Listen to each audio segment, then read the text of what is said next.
acompaña ya el doctor César Montúfar. Él es acusador particular en el caso Sobornos 2012-2016. Doctor Montúfar, muy buenos días, gracias por estar con nosotros. Nos gustaría un poco conocer cómo evalúa usted los avances dentro de este caso, luego de las declaraciones tanto de Laura Terán y del testimonio anticipado de Pamela Martínez, que además se suman a la larga lista que pudimos conocer de los diálogos llevados a cabo a través de correos electrónicos, de chats de WhatsApp entre altos funcionarios y que de alguna manera serían parte de las evidencias en este caso. Doctor Montúfar, buenos días.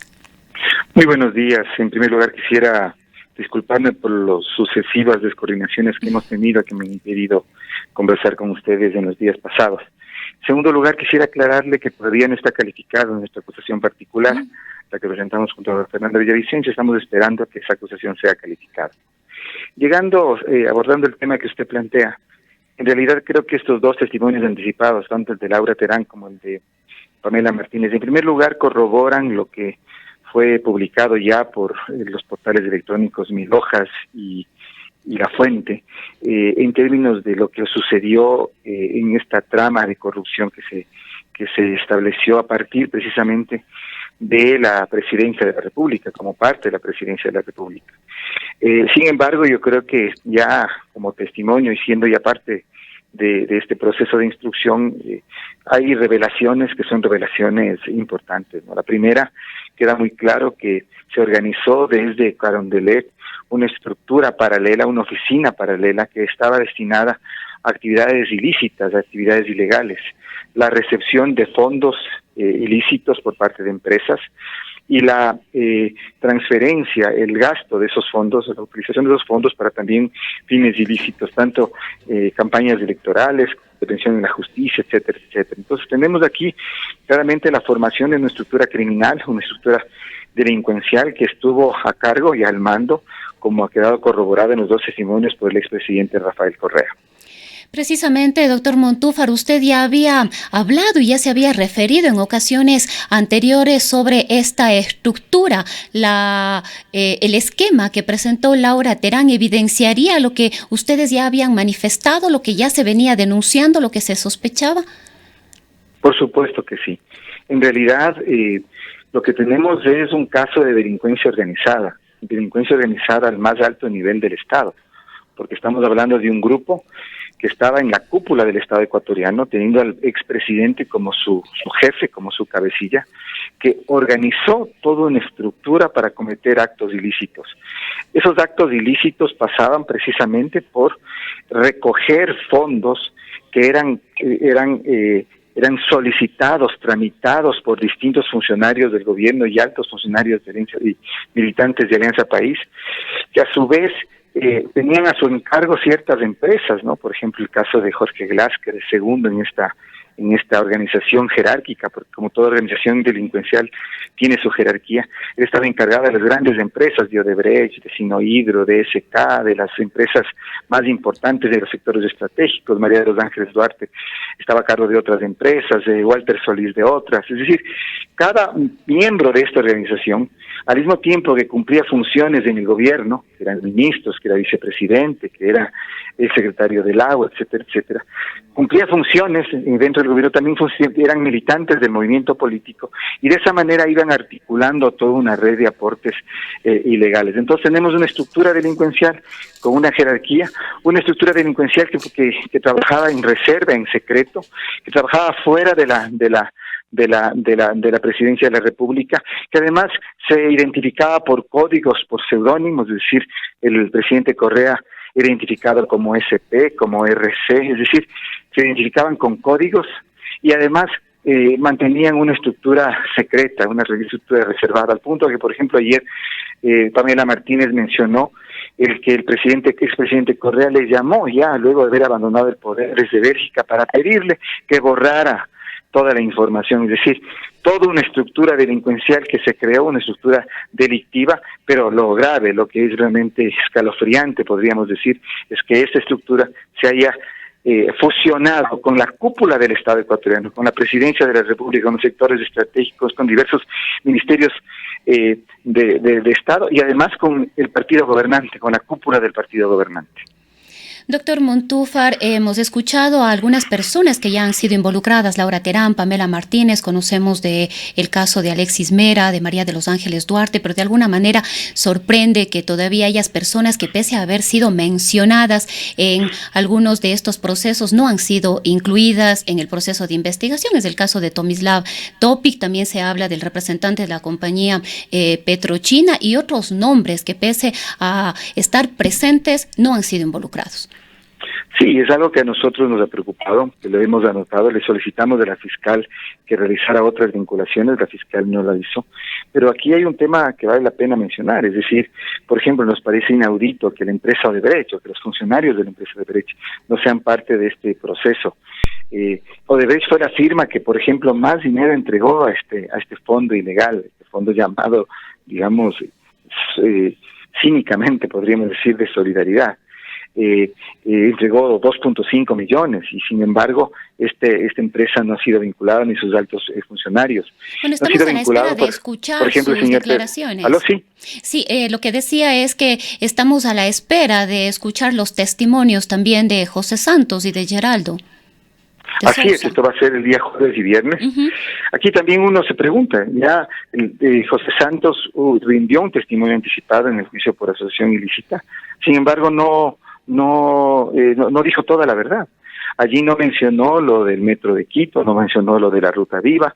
En ese testimonio no mencionó precisamente de estos aportes a este fondo ilegal de Alianza País. Entonces, uno dice en realidad estos testimonios anticipados, el papel que tuvo el anterior fiscal Carlos Vaca Manchena, ¿en qué quedó? Porque supuestamente había un proceso de acuerdo para una cooperación por parte de Odebrecht, en la que por supuesto uno de los requisitos es que ellos digan toda la verdad. Eso no ocurrió.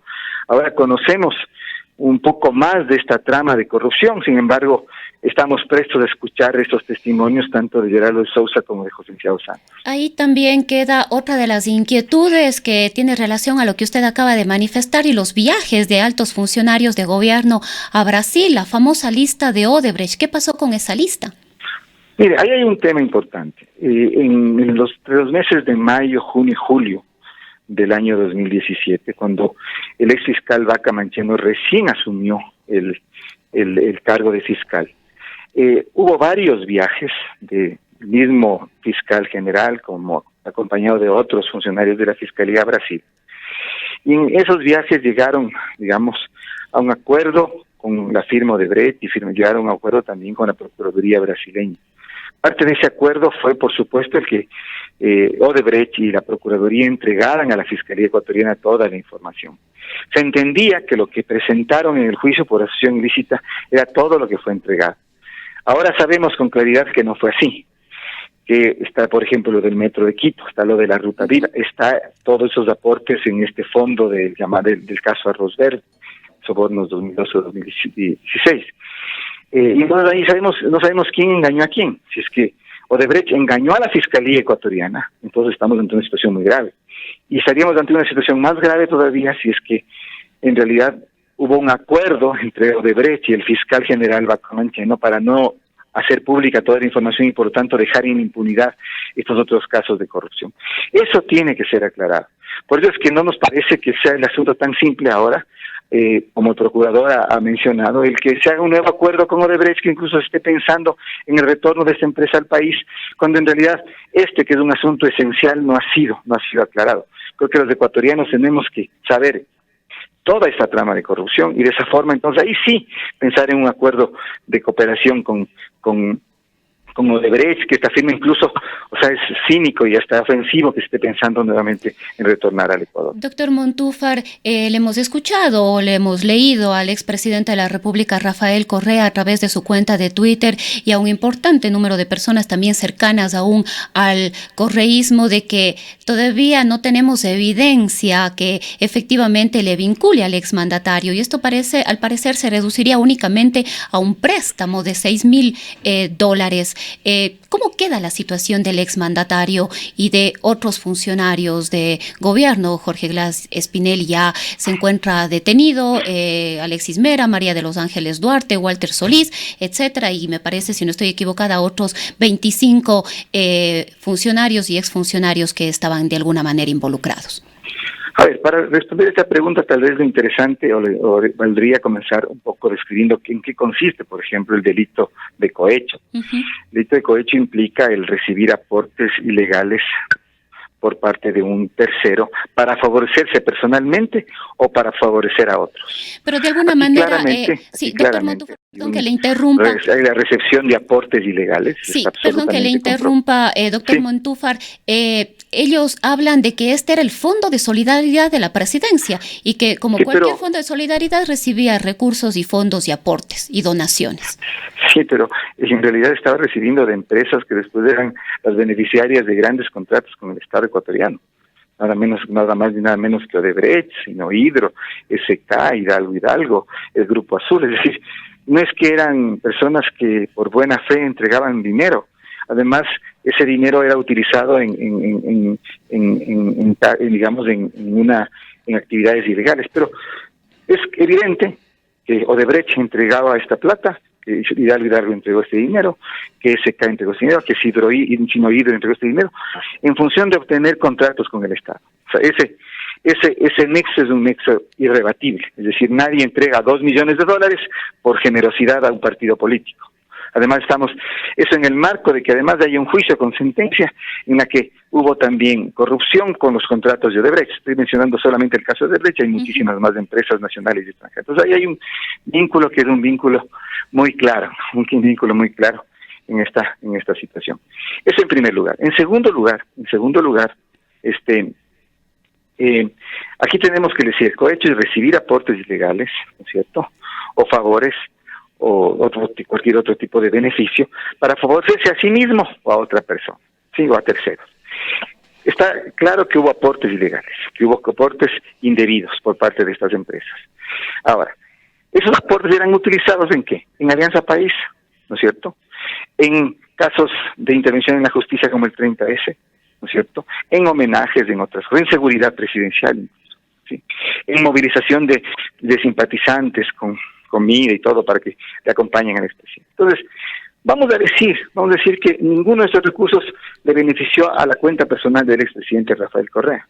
Vamos a decir, incluso obviando el hecho de que él es el presidente de Alianza País, es decir, el partido que recibió esos fondos, lo cual ya lo hace directamente beneficiario.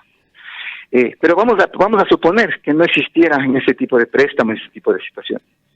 Que no existieran. Igual, él en este momento, se configura el delito en el sentido de que él se recibía aportes ilegales y estos aportes ilegales eran destinados a terceros.